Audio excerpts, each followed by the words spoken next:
Commander Jake Morrison had survived 3 wars, 2 alien invasions, and a black hole incident that still gave him nightmares. But nothing, absolutely nothing, had prepared him for Ambassador Zixara of the Veltorian Empire. Human Morrison, you have filed this report incorrectly. Again. Her crystalline voice echoed through the diplomatic quarters of Station Unity. She stood before him, all 7 feet of purple-scaled elegance, holding a datapad like it was a weapon. Jake rubbed his temples. It was the 5th time this week she'd found fault with his work. The Veltorians were meticulous to the point of insanity, and Zixara was their finest representative, which meant she was the most insufferable being in 3 sectors. Ambassador, the report contains all necessary information.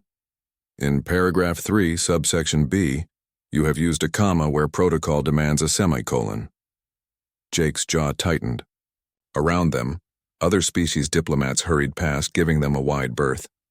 Everyone knew about their legendary clashes. The Krill found it entertaining. The Morphians had started a betting pool. With all due respect, Jake said, his voice strained, that's absurdly pedantic, even for your species. Zixara's scales rippled, a sign of agitation. Absurd? Human precision is what separates civilization from chaos. Your species may have stumbled into the galactic community with your crude ships and cruder manners, but here, standards matter. Something in Jake snapped. Maybe it was the 17-hour shift. Maybe it was the fact that Earth had just saved this entire station from a Void Reaver attack 3 months ago. Maybe he was just tired of being treated like a child by an alien who thought punctuation was a matter of life and death. You know what? Jake stood up, meeting her multifaceted eyes. You're so annoying. The words hung in the air like a detonated bomb. Zixara went completely still. Around the diplomatic floor, conversation stopped. Someone dropped a datapad. In the corner, a Krill delegate's mandibles fell open. Jake realized he'd crossed a line, but pride kept him standing tall. Then Zixara moved. Her hand, 3-fingered and surprisingly fast, shot out and connected with his cheek. The slap echoed through the chamber like a thunderclap. Jake staggered back, more from shock than pain. His face stung, but his mind reeled. Had she really just...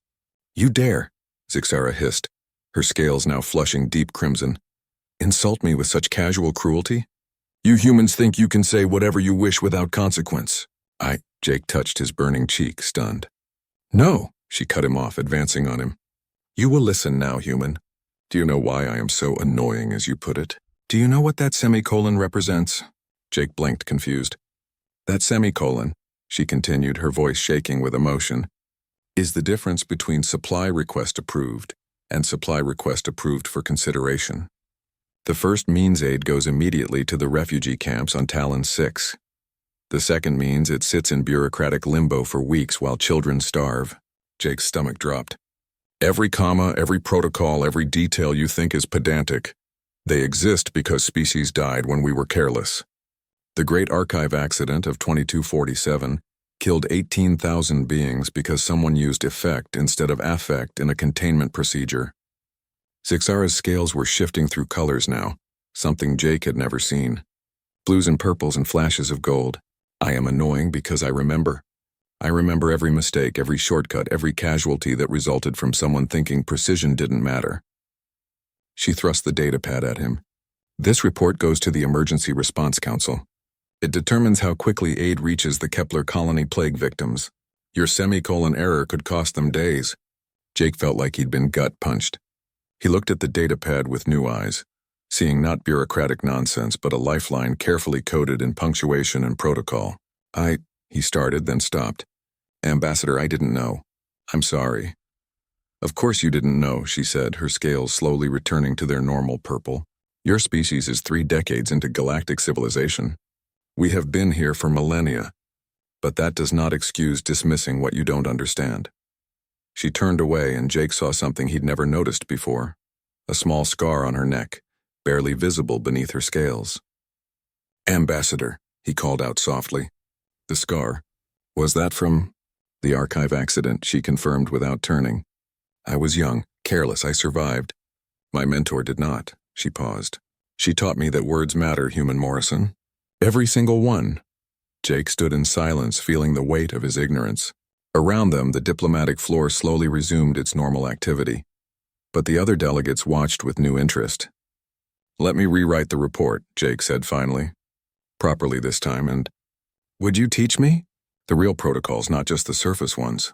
Zixara turned, her multifaceted eyes studying him with an intensity that made him want to squirm. Then slowly her scales rippled in a pattern Jake's cultural database tagged as cautious approval. "Every evening after shift end, my quarters. Bring your stubbornness, you will need it." "One condition," Jake added, touching his still stinging cheek.